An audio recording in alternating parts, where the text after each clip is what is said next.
Hey, everybody. Mark and I have over 20 years of experience as therapists and as addicts in long-term successful recovery. We know better than anyone what works and what doesn't to break out of porn and sex addiction, heal betrayal trauma, and reclaim your relationship. And we've poured all of our personal and professional recovery and healing experience into a first-of-its-kind program for addicts, spouses, and couples. We call it Dare to Connect. At least 4 times every week, we engage with you in real time, in the trenches, giving you the knowledge and the tools to take back your life and relationship. Whatever else you've done on your journey for healing and recovery, you've never done anything like this. Mark and I, we've made all the mistakes, so you don't have to. Don't reinvent the wheel. We all know tomorrow never comes. Look, don't wait one more day to change. Claim your free 2-week trial today at daretoconnectnow.com.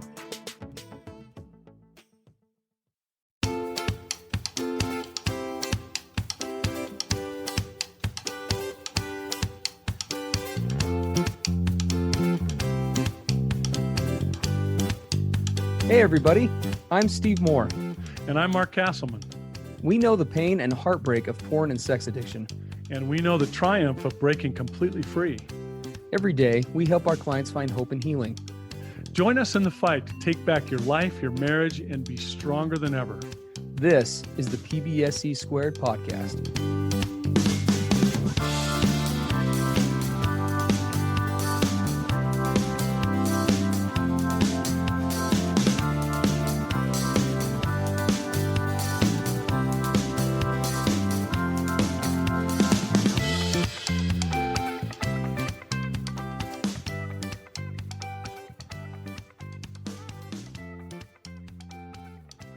I was thinking about the podcast we're going to do today, and it occurred to me that there's a bit of a paradox, perhaps.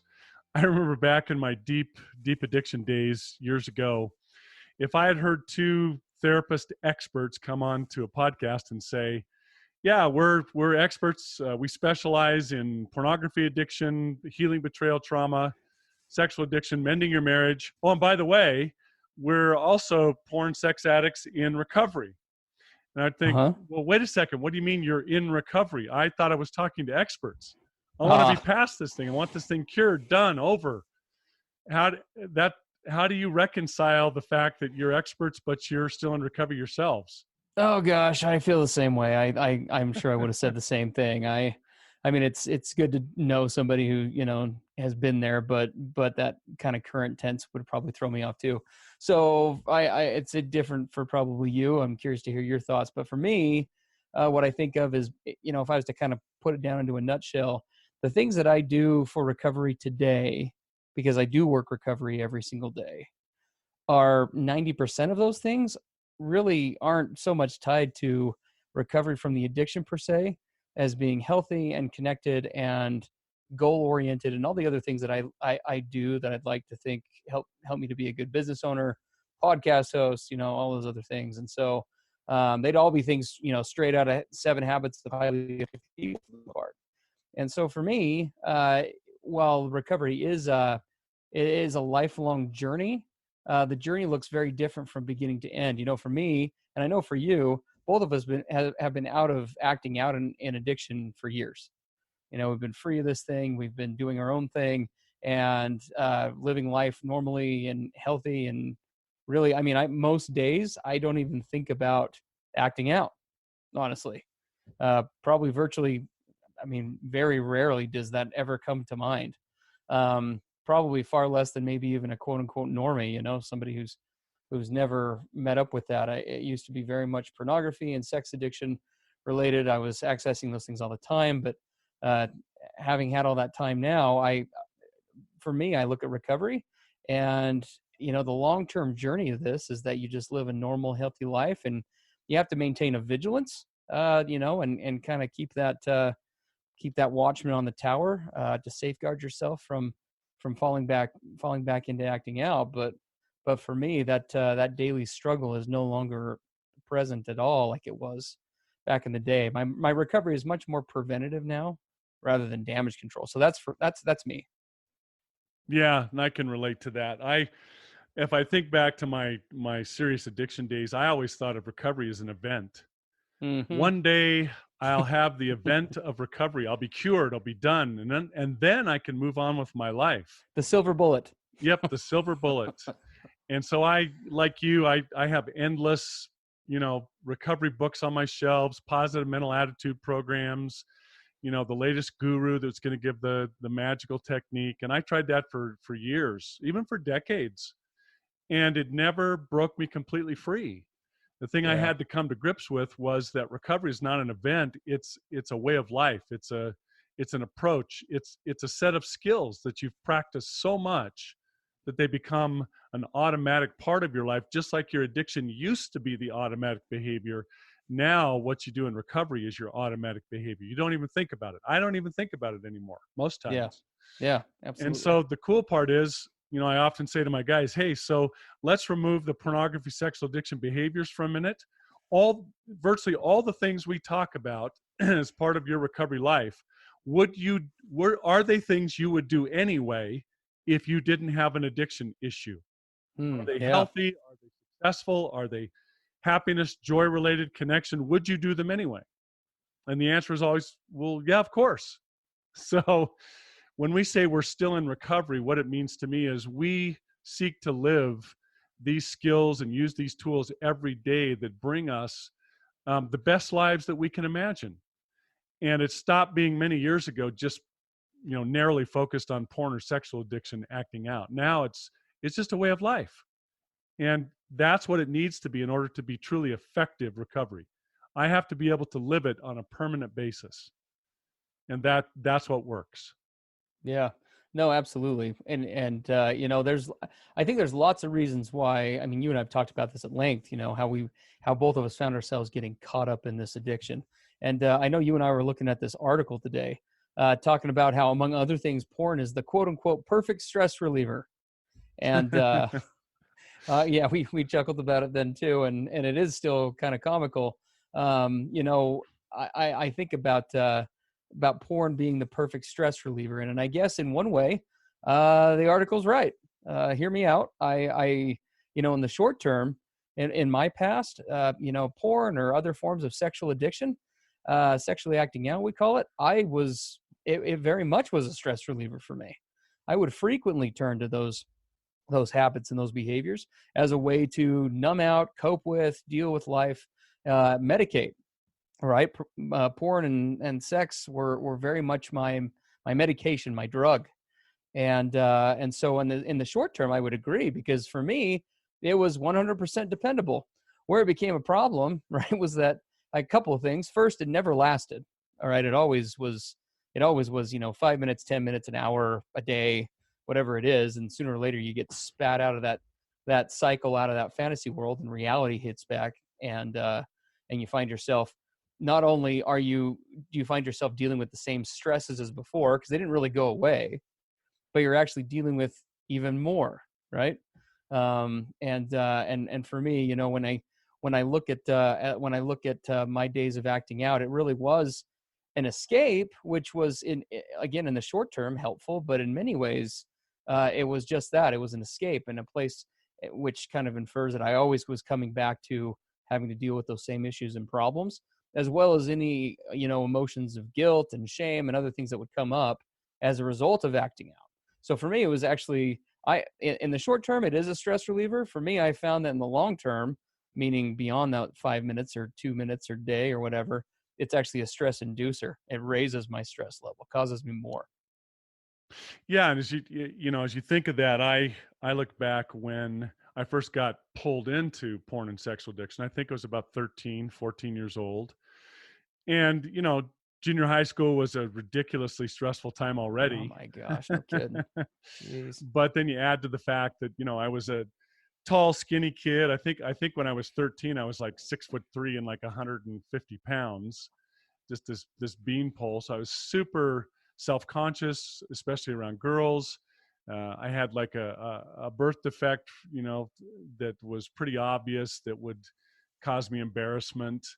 And I remember when I hit that point of puberty, where I discovered masturbation, and of course I grew up in LA, the pornography capital of the world, and was exposed to it for the first time.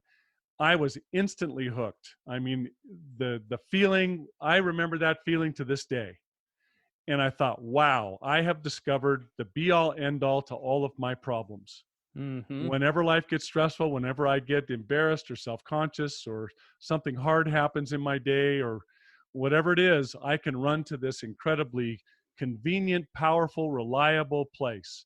And I instantly feel better. Mm-hmm. So as we saw this article, right? Porn is the perfect stress reliever. I'm like, well, yeah, sure it is. But you're ignoring the other half of the equation, which Mm-hmm. is what happens after. What happens after I run to that place to get my temporary relief? Well, nothing changed. The stresses in my life are still there. All of the pressure and all of the negative, all of the self-loathing and self-hatred and lack of self-esteem, that stuff was all still present after I would come out of that, place of relief. And then I got to deal with it all again, and the whole thing would start over. And that's the problem with using porn or sexual outlets as a way to cope with life. Your life doesn't improve. The things that are Mm-hmm. really at the heart of it, that are down at the deep core of the whole thing, not the symptoms, but the causes, they don't change. And so you Mm. still have to face them. And as you and I know, you'd come out of that acting out, life would hit you in the face again. And what's the first thing you feel?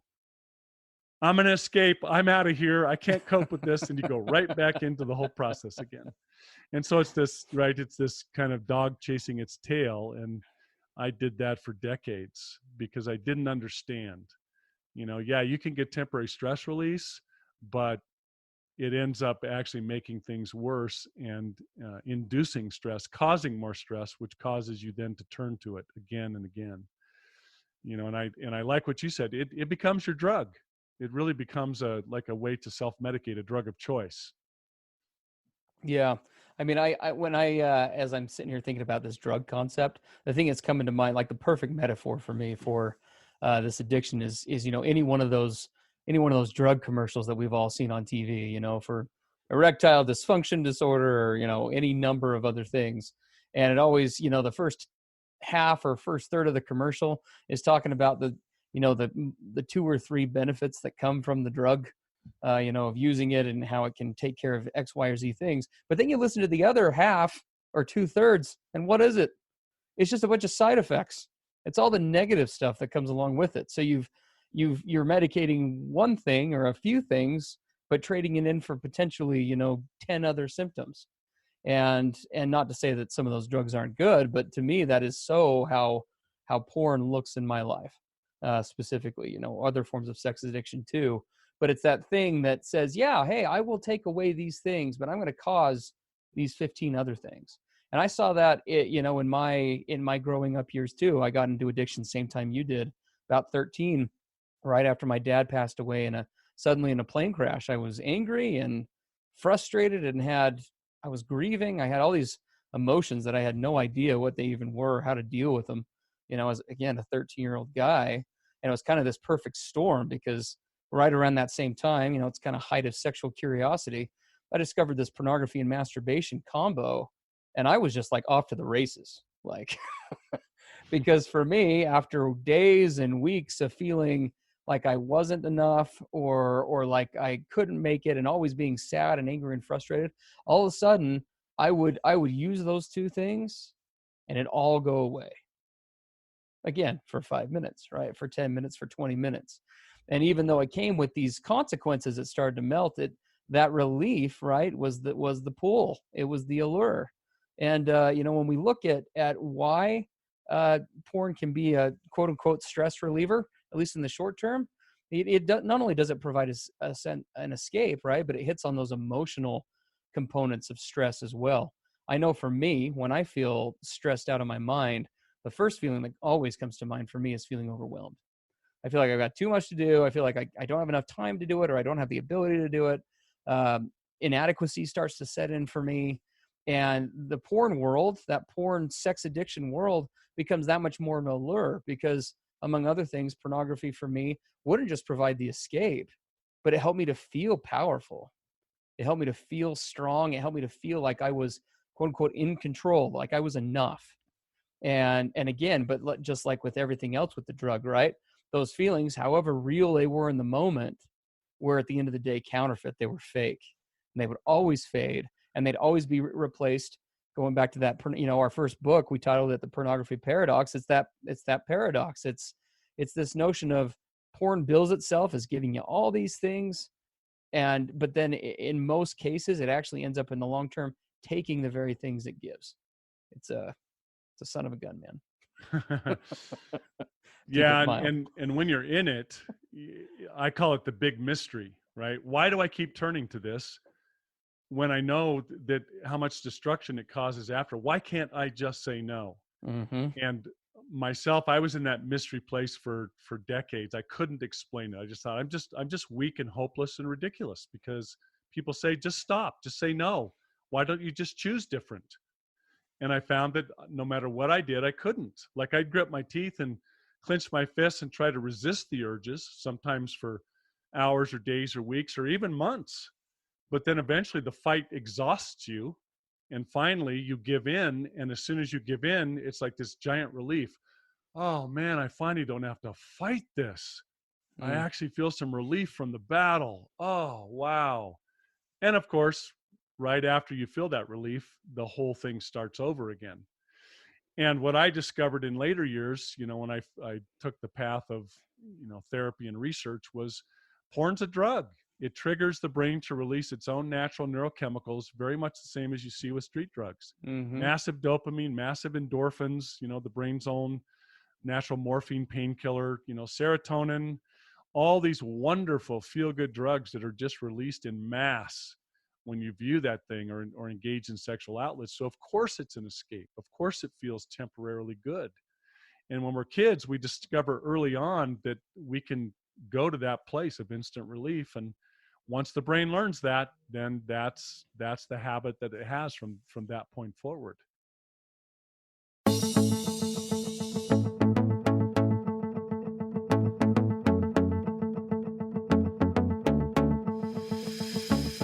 Hey everybody, Mark and Steve here. Are you looking to take your recovery and your marriage to the next level? We work with individuals and couples one-on-one. With both in-person and online therapy options, you have access to the experts anytime, anywhere.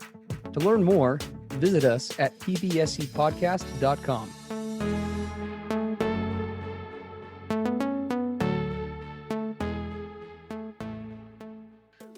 As I've as I've thought about this, I thought, so all right, so it's a temporary relief, there's consequences, but is it really a big deal? And one of the biggest things for me that I came to learn was that when I was turning to, porn and sexual outlets, whenever life would get hard, what that created for me was it kind of stunted my growth. It stopped my maturity. Yeah. Where I should Yeah. have been in my growing up, my teenage years, my young adult years, I should have been facing hard things in life, learning to cope with them, learning how to regulate my emotions, learning how to deal with tough stuff. I would run and escape every time. And so it kind of developed this immaturity that I didn't gain.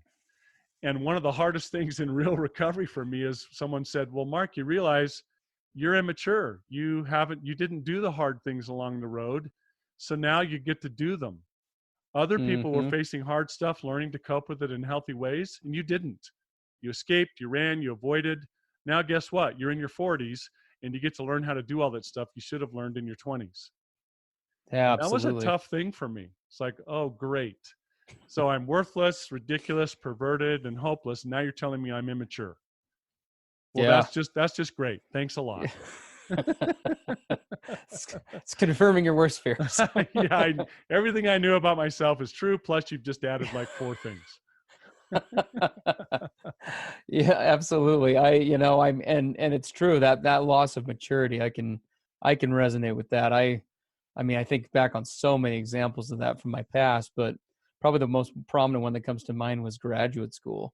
I got done with my degree, getting ready to become a therapist, and was, preparing to take the board exams to where I could, legally go and try and help people. And that test, they had a mechanism online where you could schedule it, but you could cancel the test and reschedule it up to like 12 hours before.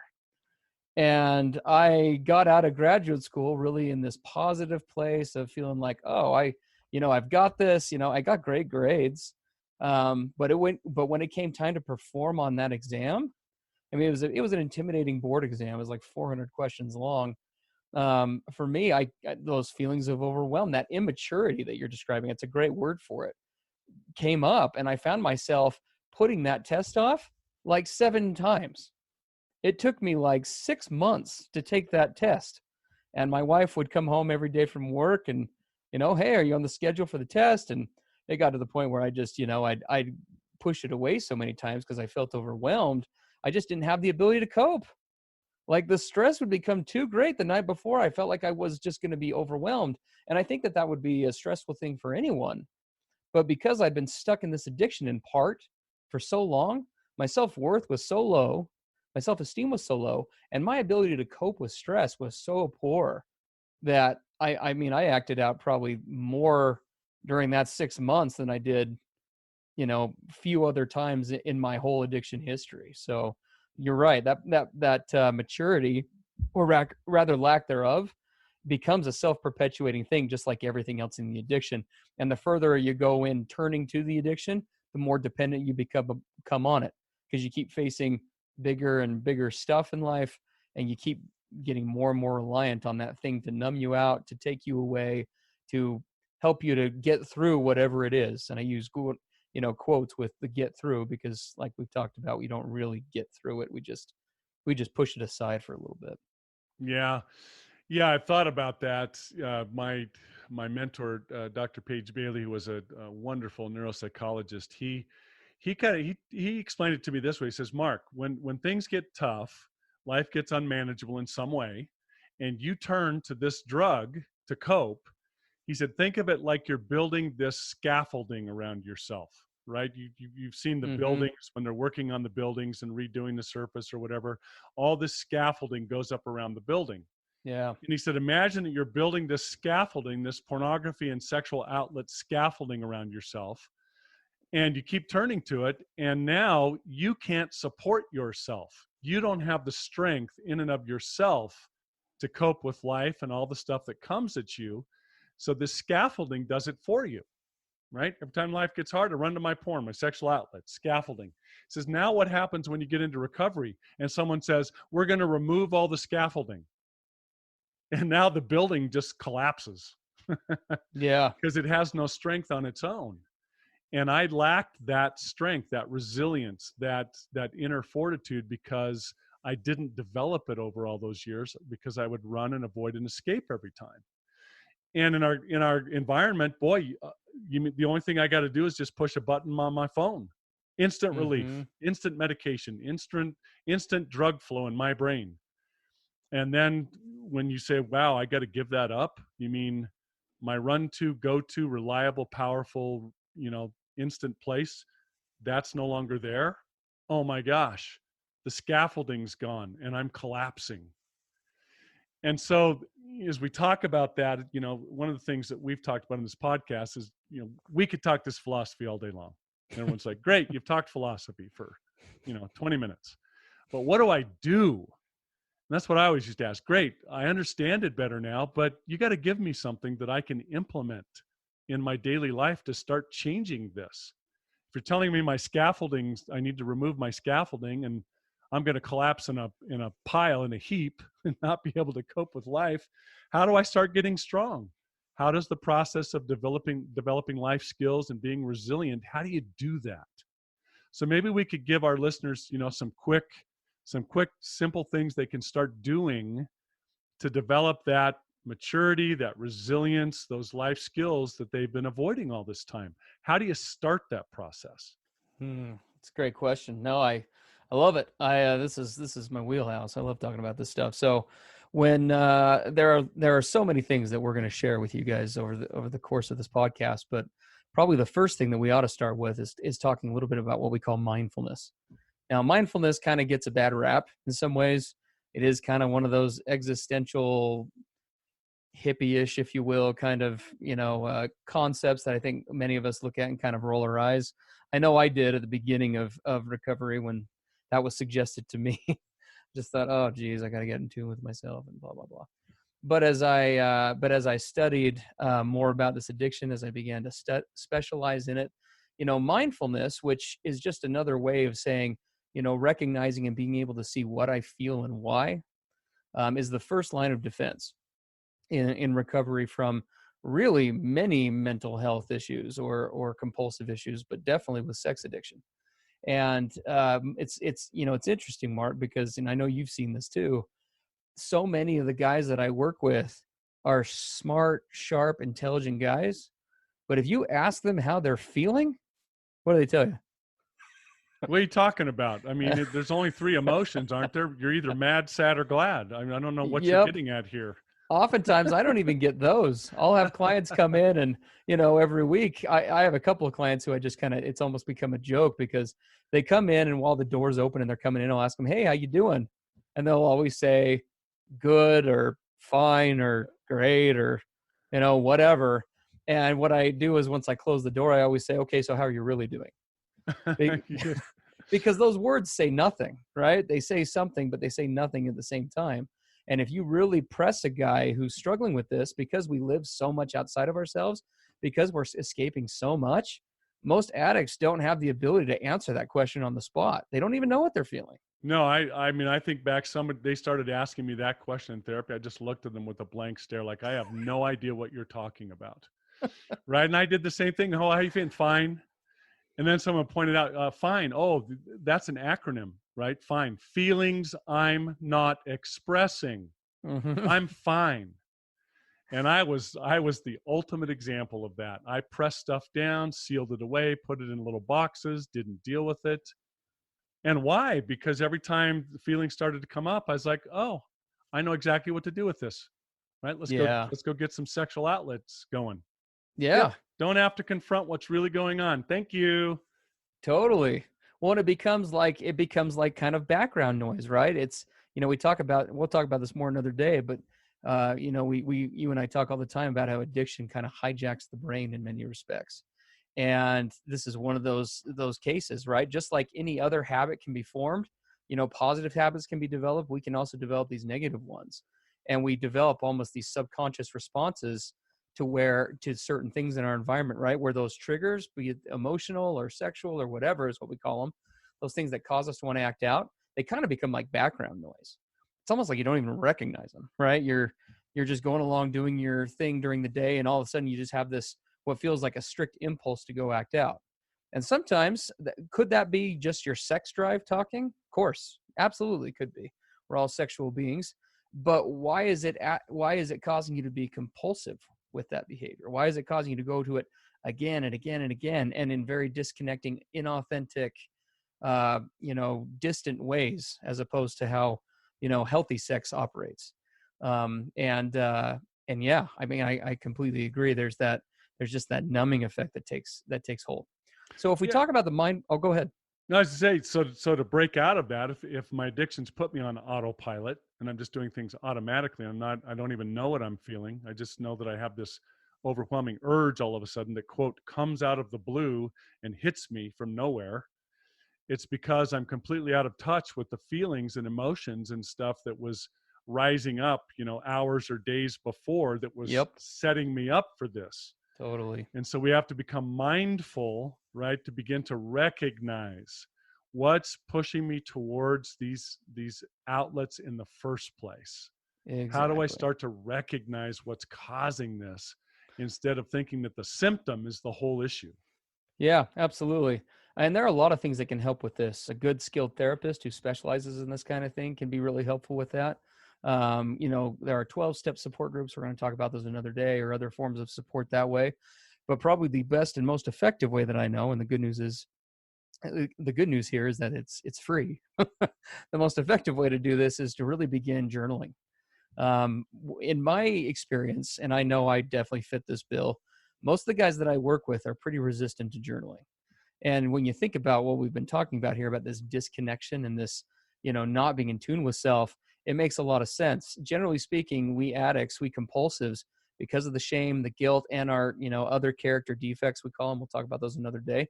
We don't love ourselves we don't even like ourselves very much, and we don't love ourselves most definitely a lot. And part of why we engage in these behaviors is so that we can get away from those feelings. We're constantly running from them. Journaling forces you to sit down and do the exact opposite. You have to sit down with a pen and a paper and set your egg timer. That's what I literally have guys do, because if you do journaling the right way, the way we're going to describe here in a second, it's going to be pretty uncomfortable. But you sit down and you set that timer for 5 minutes, and you get real with yourself about your day, and not just what happened in the day. Those are kind of those typical journals that are oftentimes that people refer to. It's a cataloging of the day. Yeah, I Those came, things, I saw, I went, I did. yeah, exactly, and those are great. I mean, but they're not what we're looking. That's not what we'd recommend here. You're not going to get very far with that. You talk about the things that happened in your day, but more importantly, you talk about, what did I feel when those things happened? I talked to I got pulled into my boss's office today, and, I felt some fear because I was like, oh gosh, bad things always happen in the boss's office. And then my boss gave me this awesome review, and, gave me these huge compliments and told me he was looking to give me a raise.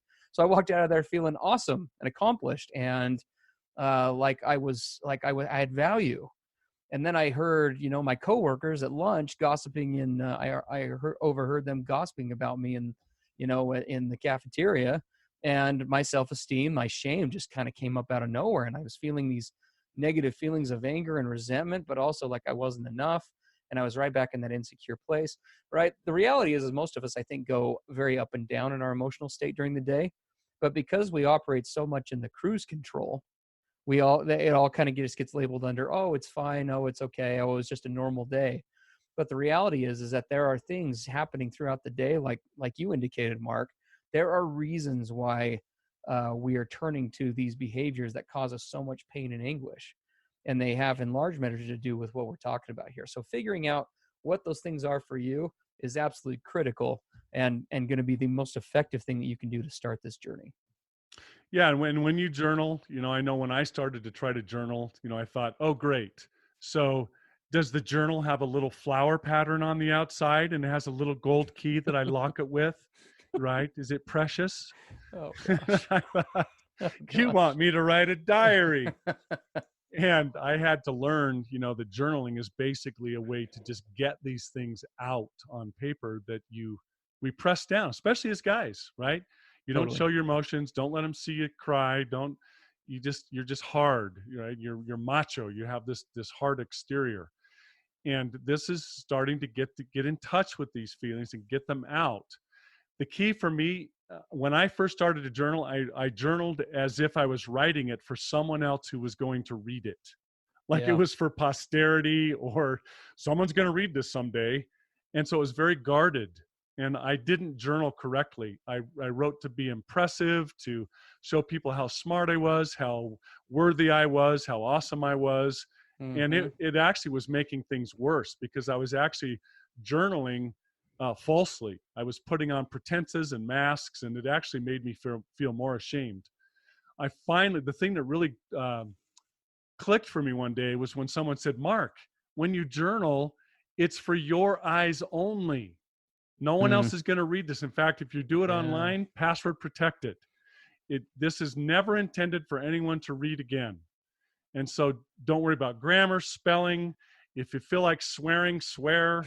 It's your honest, raw, authentic, underbelly that you're getting out and expressing it, instead of bottling it up until you have to go look at porn or sexual outlets to deal with it. Yeah. No, absolutely. I have found, I've been doing recovery a long time, and so have you. And every client that I work with, almost without fail, I start them on a journaling regimen similar to this, because there are lots of ways to cultivate this skill, and can all be helpful. But I can't think of a better, quicker, cheaper, easier way to begin that process. And so that's something we're going to invite you guys to do. Give it a shot. Set yourself a goal. You're going to try this for a week, 5 minutes a day. Really, I mean, set a timer. For most of us, it's so uncomfortable at the beginning. I remember when I first started this process, I journaled about how much I hated my therapist for having me journal. I was just frustrated because I didn't want to look at this stuff. But that's a beginning. That's a starting point. And as you do it, it's going to become more comfortable. And for the guys that are willing to take that step, take that leap, and make it a habit, those guys, I've not had one who didn't say something to the effect of, "I don't know how I ever did this without this," because it's something that they actually look forward to and is a connecting part of the day. Yeah. So that's our invitation. Um, Instead of turning to porn and sexual outlets as this perfect stress reliever, start exploring healthy ways to relieve and address what's feeding that stress, what's causing you to feel the need to turn into this stuff in the first place. And the great first step for that is being mindful, starting to get in touch with my feelings, and most importantly, express them, get them out, get them on paper, right, or on the computer. Give them a place to go so they don't bottle up, and then I have to medicate them through this addiction. Absolutely. Well, I think that's a good starting point. We've got tons of things to cover in episodes coming up. Mark and I are just so excited to be doing this. We're excited you're joining us on this journey, and we wish you success with this week. And we will talk again next week. Talk to you soon. That's all for today. Thanks for joining us. And remember, the opposite of addiction isn't sobriety, it's connection. Together, we can do the impossible. To learn more about Mark and Steve and to listen to more podcast episodes, visit us at pbscpodcast.com.